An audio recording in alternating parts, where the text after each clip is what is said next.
Hi, me again. Today, we're going to talk about some learning points. The first thing we want to do is go over a little bit of vocabulary that we're going to be using. The first is acquisition window. Now, an acquisition window is the duration of the readout gradient. It's sometimes called the frequency gradient, and it's the available amount of time to sample. The next thing we're going to talk about or use is going to be the frequency matrix. Now, the frequency matrix is the number of data points that must be collected at the end of the acquisition window. Think of it as the number of marbles that it takes to fill up a glass. You have to have this number of acquisition data points to be able to fill that matrix, to be able to get a picture. The other thing we're going to talk about is sampling frequency. Using that same glass idea is the time that you have to fill that glass with marbles.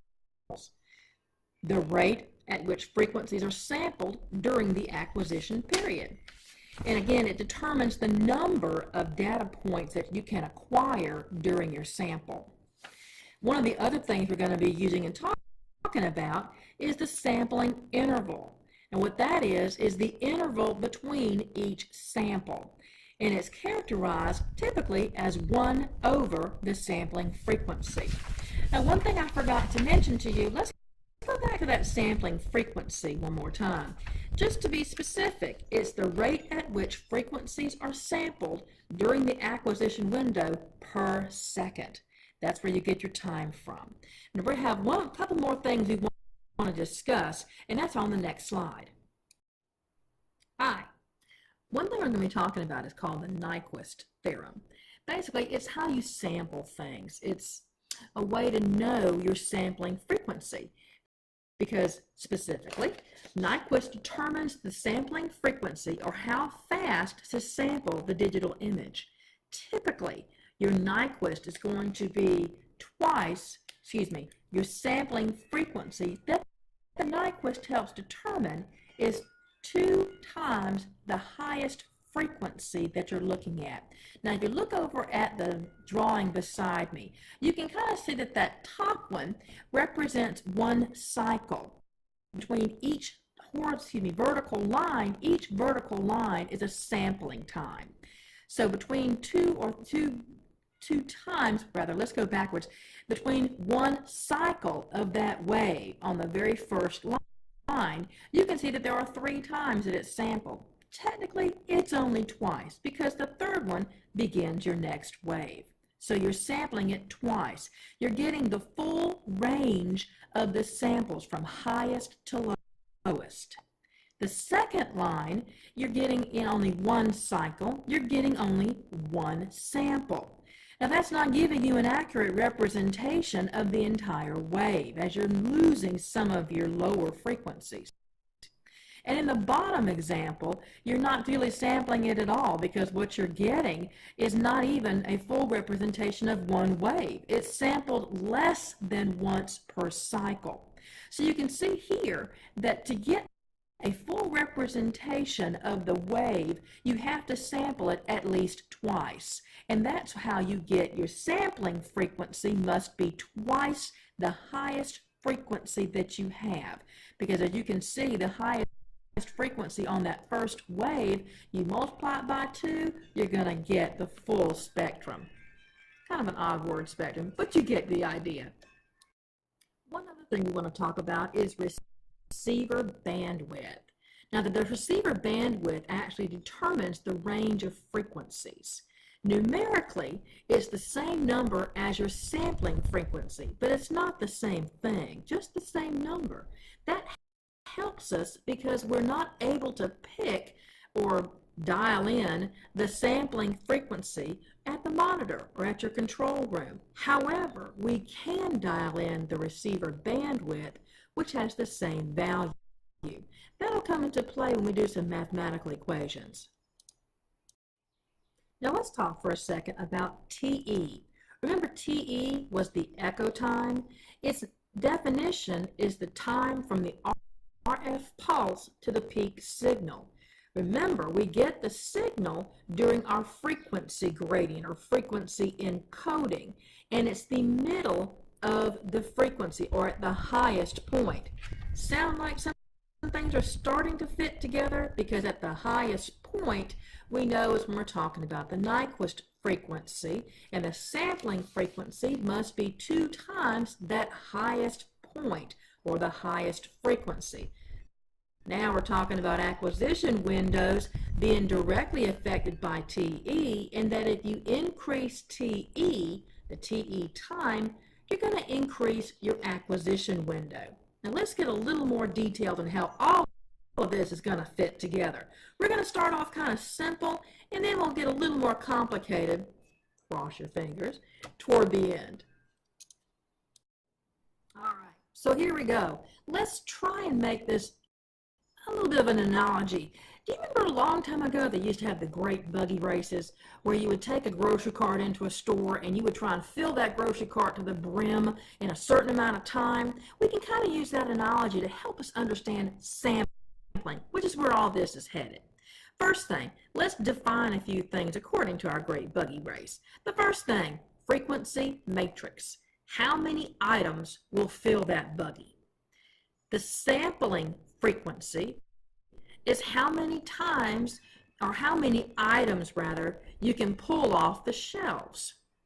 The acquisition window is the duration of the race, and how often or how quickly you have to pull those things off the shelves is the sampling interval.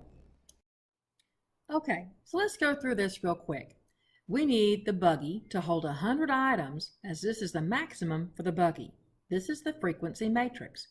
The duration of the race is 30 seconds, which is the acquisition window.